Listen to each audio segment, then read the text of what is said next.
Good news చూద్దాం. ఆన్లైన్లో జోరుగా బిజినెస్ జరుగుతోంది. ఈ ఏడాది పండుగ సీజన్కు భారీగా అమ్మకాలు జరుగుతున్నాయి. కేంద్రం ప్రకటించిన జీఎస్టీ సంస్కరణలతో అనేక నిత్యావసర వస్తువులపై ధరలు తగ్గడం, డిస్కౌంట్లు, క్విక్ డెలివరీస్లో ఈ ఏడాది పండుగ సీజన్ అమ్మకాలను పెంచాయి. దీంతో మొదటి వారంలోనే అమ్మకాల విలువ దాదాపు 60,000 కోట్లకు చేరుకున్నాయి.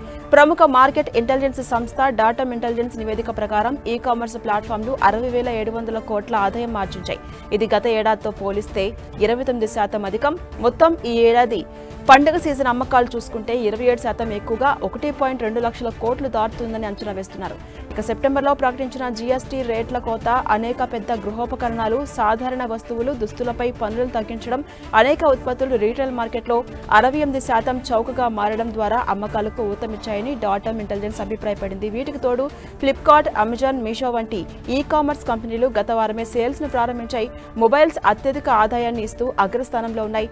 క్విక్ కామర్స్ వ్యాపారాలు వేగంగా విస్తరించడంతో కిరాణా సరుకులు కూడా వేగంగా పెరుగుతున్నాయి.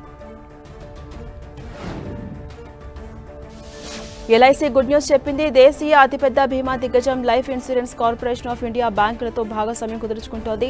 ఇందులో భాగంగా ప్రైవేట్ రంగ ఆర్బీఎల్ బ్యాంకుతోనూ అగ్రిమెంట్ చేసుకుంది. ఇరు సంస్థల మధ్య కుదిరిన ఈ ఒప్పందంలో ఆర్బీఎల్ బ్యాంక్ కస్టమర్లు, బ్యాంక్ బ్రాంచ్లు, డిజిటల్ ఛానల్స్ ద్వారా ఎల్ఐసికి చెందిన అన్ని రకాల జీవిత బీమా పాలసీలను పొందేందుకు వీలు కల్పిస్తుందని బ్యాంకు తెలిపింది. ఈ భాగస్వామ్యం ద్వారా ఆర్బీఎల్ బ్యాంక్ కస్టమర్స్ కు టర్మ్ ప్లాన్లు, ఎండోమెంట్ పాలసీలు, పెన్షన్, యూనిట్ లింక్డ్ ఇన్సూరెన్స్ ప్లాన్లు అందుబాటులో ఉంటాయి. ఎల్ఐసికి 3,600 కంటే ఎక్కువ బ్రాంచ్లు, కార్యాలయాలకు తోడు ఆర్బీఎల్ బ్యాంకు 2,000 కంటే ఎక్కువ టచ్ పాయింట్ల నెట్వర్క్ బలం ఉంది. దీంతో దేశవ్యాప్తంగా జీవిత బీమా విస్తరణ సులభతరం కాబోతుంది. 2047 నాటికి అందరికీ బీమా అనే లక్ష్యం చేరుకునేందుకు ఈ నిర్ణయం దోహదపడుతుందని ఆర్బీఎల్ బ్యాంకు తెలిపింది. భారతీయ రైల్వే కీలక నిర్ణయం తీసుకుంది. జనరల్ రైల్ టికెట్ కు కూడా ఆధార్ను తప్పనిసరి చేసింది. ఈ రూల్ ఇవాల్టి నుంచి అమల్లోకి వచ్చింది. మారిన నిబంధనల ప్రకారం జనరల్ రిజర్వేషన్ల టికెట్లను బుక్ చేసుకునే సమయంలో ఆధార్ నెంబర్ను తప్పనిసరిగా ఎంటర్ చేయాల్సి ఉంటుంది. అయితే టికెట్లు ఓపెన్ అయిన 15 నిమిషాల వరకు మాత్రమే ఆధార్ నిబంధన వర్తిస్తుంది. రైల్వే టికెట్ల బుకింగ్ వ్యవస్థలో పారదర్శకత తీసుకురావడంతో పాటు మోసాలను అడ్డుకట్ట వేసేందుకు రైల్వే బోర్డు ఈ కీలక నిర్ణయం తీసుకున్నట్టుగా తెలిపింది.